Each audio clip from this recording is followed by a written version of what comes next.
Voilà, bande konangaye. Moi, interruption. Salamaki. Donc, ndeko na biso mwasi aluki na ndaku asali nyonso abengi na ba téléphone, poti na ba Facebook na bango kotala qu'est-ce qui ne va pas na ba Facebook na bango ba bloquer. Donc, moyen poti azana accepter. Donc, vraiment esali passe. Ndeko mwasi aike ko bengi ex mobile na ye a expliquer na moi na liboso. Ba koti opposition ba bengi ba police ba ye batali na ndaku ba bino ndenge ba omona boye fo ezala bato ba kimi. Donc eza te ke ba bomi bango oh non parce que biloko na bango bilamba na bango ba trier ba kimi kokima. Alors maman biso isa ke pasi police a koti enquête ye pe avandi kaka ba prière comme ko kolukelungi ya nzambe binomo boyebi suka nso bato kedara koluka elongi ya nzambe aluki elongi ya nzambe abandi obenga ba pasteur ba voyant. Donc 2 semaines asalaki te souffrance sur souffrance. Bandeko na ye pe bakomo yebisa ye en tout cas vraiment lire bande ko gâter mobile wana est-ce que penza ko sala makambo boy qu'est-ce qui ne va pas. Donc c'était vraiment triste dans la famille. Alors ye ko sala make après 2 semaines moi na ye ko benga ye tanga bengi oh maman en tout cas zo benga pe maman en tout cas ko se déranger te ba français ka milaye no boyebi moi na botami na France. En tout cas moi je suis avec mon copain, tout marche bien. Alors bon ndenge nini copain ngo nani OK ouais mais non c'est papa Georges. Abi papa Georges copain na yo. Donc ozo benga nga boye pona oboma ngai pona oyebisa nga nouvelle. Oh non komi boma pona nini parce que ça fait longtemps plus ou moins 3 ans qu'on est ensemble. Alors to décider to zala sikoyo ndako moko parce que ngai pende nazabo nazana zemi. Alors pourquoi na ngai ko bota wana te. Alors on a sisi ba classe na nga nazana zemi na e. Et puis toi depuis que bozana papa tu ozo bota pété. Alors pour moi na bandolo be la maman n'importe quoi. Alobi siko boza wapi alobi toza na Londres on est bien est-ce que oko passer na yete alobi non azana posa kosoa na yote il est à côté mais azana posa kosoa na yote alobi ka tu fais ça la vie na yo ya sali pe choix na ye donc on est bien abi mwana makambo bo futinga yango yo bande konanga ya alobi abando beta maboka bila danoise be ibeta c'était pas ba maman tozalaka na motema ya kokita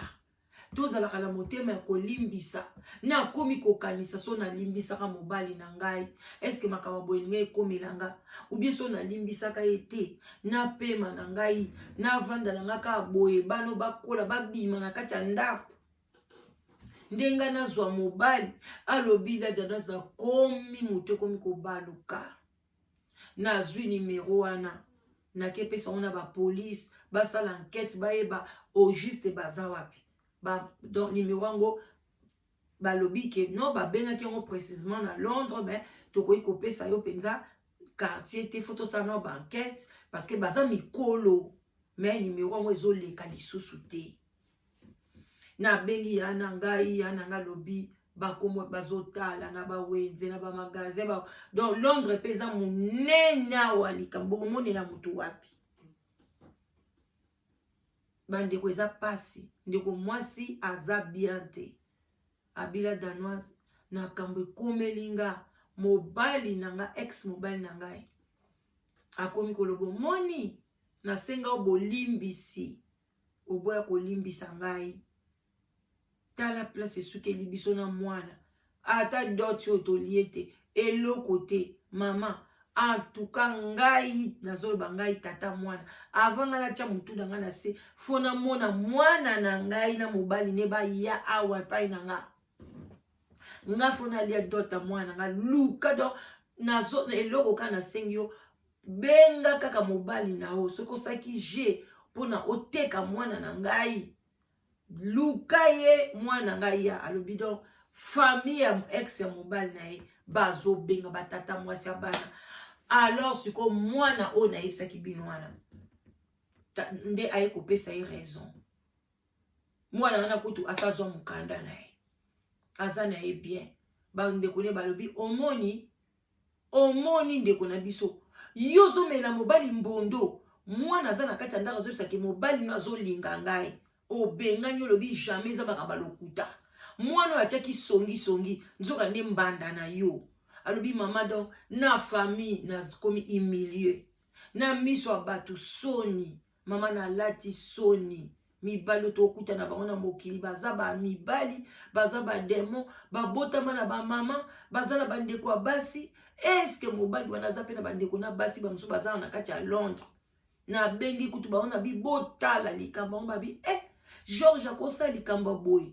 tondimi te mais mama tokotuna abi nalandaki bota mobali na normalement vraiment la danse na kobombelo te nalingi na prouver mobali nanga ke ngai naza capable ya kozwa mobali oyo aleki na kitoko na ndenge nga namonaki ya emilie nga akebima na mwana quartier na biso bana ya mike babotami na nsima na biso na quartier mais nzoka nde balobi kozongisa babe na mabe te bandeko na ngai yango wana kana yaki botala likambo boye bino moko boloba nanu bopartage toyeba ndenge nini tokoko pesa conseil pa bana na biso na kati ya ndako. Est-ce que ça peut normal que ceux qui mutu a divorcé akoki kobala bisu te mpona kobanga bana? Est-ce que bano pena baza bien éduqué bakoko bima na mobali ya mama na bango? Bino ba mama comportement ni boza nango envers bana na bino na oleka pana na live to bengana to pesa na ba idée na likambo munene boy eza likambo ya grave ndeko mwasi azomona mwana te mwana aza porté disparu papa on aza capable après koboma ye akoza capable kosala nyonso ya kosala mama aza na accepté ayebi place bazate ayebi place bakeite mwana bi mama na sina pesu information ko luka lisu ngai te nga na kesa la vie nanga naza su mwana mukete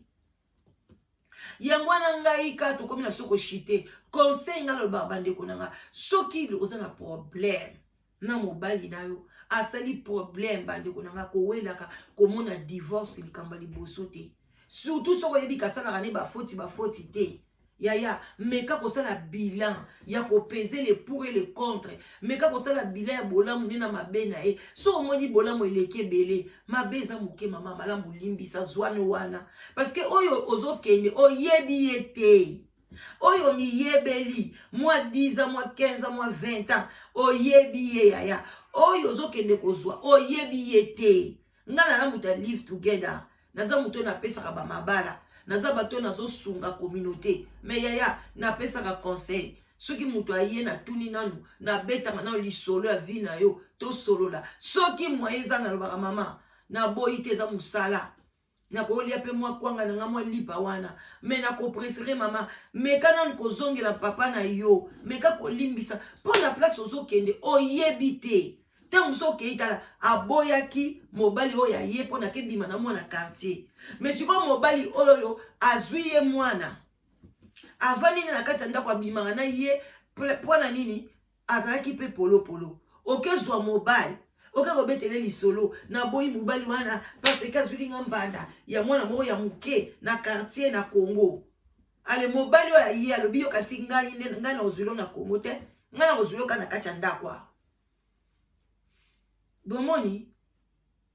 pona ni kolobeleki erbo ba passer na biso to boyite mais avant o expliquer mo mobali so omoni za na tina te obeta te komona te oza danser mobali amona wako yo kilo mawa parce que yo mobali asalaki oboye ba trompaki yo yenda oya ko tromper yo te bande kona nga mibali bazalde wana te ba raisonnera ndenge moko na biso basi te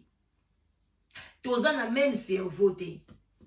toza na même idéologie te yango faut que ça l'attention bande kona nga likamyo sona ela bino yangwana vraiment beau zongo considération beau conseiller maman na biso beau pesa biso ba conseil to conseil pe bana na biso est-ce que moi na pena oya bien oya ndokite oya motema malamu akosala maman ni bongo tanga yebila ki maman na uti na passe ya papa na ye azoka passe aboyi papa na ye parce que bazula ki mbanda yo yeso eko koma mbanda mama na yo et puis boye ko kima mama asali bino le côté bo sointe bo ça déjà plein na bino silisa ba classe sala boye dati boye to kanyi biloko to kibi to kei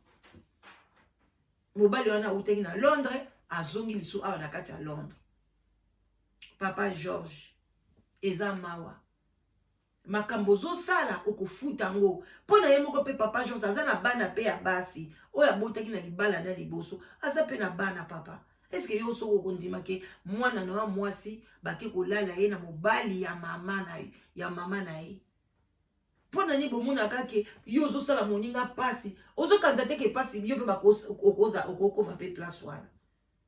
Bon bandeko na ngai c'était ça. Alors tokomi na biso na suka vraiment bo s'abonner bo partager vidéo bandeko soki nani osabona te s'abonner bandeko na nga ba conseil à bien et puis natikela bino toujours espace na bino na ba commentaire bino pe bo tcha ba commentaire na bino ekozala très bien bo tcha ba commentaire vraiment bo sunga la danoise na ba commentaire wana esunga ka ngai te ekosunga pe mutu oyo apesi lisolo pona bango bayaka mingi kopesa nga ba solo balobi ki la danoise opesa ko masolo pona toyoka communauté etcha commentaire. Alors mama soki otie commentaire oyebi pe ndeko nomo ya mwasi azali tindela epe wana partager aider la danoise ye patala ye pacha commentaire nyoso wana ezosunga mama so pe bomoni ki faute ezaki ya mama boko